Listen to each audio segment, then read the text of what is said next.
పల్నాడు జిల్లా నకిరేకల్లో మహిళపై ఇద్దరు అన్నాదమ్ములు అత్యాచారం చేశారు. అదే గ్రామానికి చెందిన సుధాకర్ శ్రేణులు మహిళను ఊరి బయటకు తీసుకెళ్లి తాళ్లతో బంధించి వీడియోలు తీస్తూ అఘాయిత్యానికి పాల్పడ్డారు.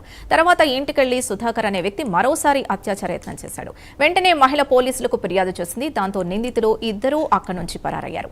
బాధితురాలి ఫిర్యాదు మేరకు కేసు నమోదు చేసుకున్న పోలీసులు దర్యాప్తు చేపట్టారు.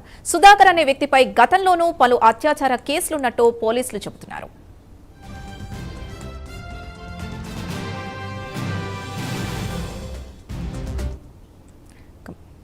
మరింత సమాచారం కరెస్పాండెంట్ రవికృష్ణ అందిస్తారు. రవికృష్ణ, సింధు ఒక మహిళని కట్టేసి వీడియో తీస్తూ అత్యాచారం చేసిన ఘటన అయితే మాత్రం పల్నాడు జిల్లాలో సంచలనం సృష్టించిందని చెప్పుకోవాలి. నగరికల్కి సంబంధించినటువంటి ఒక ఒంటరి మహిళ ని అదే గ్రామానికి చెందినటువంటి సుధాకర్ అనేటువంటి ఒక వ్యక్తి ఫోన్ చేసి నైట్ టైం రమణం అని పిలవటం, ఆమె అయితే మాత్రం రానని చెప్పినటువంటి నేపథ్యంలో బెదిరించడంతో ఆమె అక్కడికి వెళ్ళడం జరిగింది. వెళ్ళిన సందర్భంలో మద్యం ముత్తులో ఉన్నటువంటి సుధాకర్, అతని సోదరుడైనటువంటి శ్రీనివాస్ ఇద్దరు కూడా ఆమె మీద అత్యాచారానికి ఒడికెట్టారు. అదే విధంగా కూడా తాళతో కట్టేసి ఆమెను అయితే మాత్రం వీడియో తీయటం కూడా జరిగింది. దీంతో భయపడిన మహిళ వెంటనే అక్కడి నుంచి ఇంటికి వెళ్లిపోయింది. ఇంటికి వెళ్లిపోయిన తర్వాత కూడా సుధాకర్ అనేటువంటి వ్యక్తి మద్యం ముత్తులో ఆ ఇంటికి వచ్చేసి మరోసారి అత్యాచారానికి ప్రయత్నించిన సందర్భంలో ఆమె అయితే తప్పించుకొని వెంటనే 100కి డైల్ చేసింది. డైల్ చేసిన వెంటనే కూడా పోలీసులు స్పందించడం జరిగింది.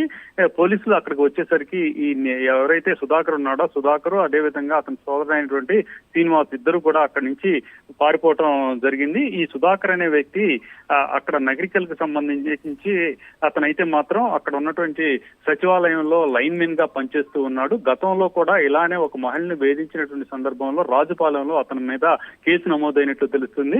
ప్రెసెంట్ అతను అయితే మాత్రం దానికి రిమాండ్ లో ఉండి తర్వాత వచ్చిన 5 రోజులకి మరోసారి ఈ విధంగా మహిళ మీద అత్యాచారం చేసినట్లుగా కూడా మనకు తెలుస్తున్న సమాచారం. నిందితుడిని పట్టుకునేందుకు మాత్రం పోలీసులు ప్రత్యేక బృందాలను ఏర్పాటు చేసినట్లుగా కూడా తెలుస్తుంది.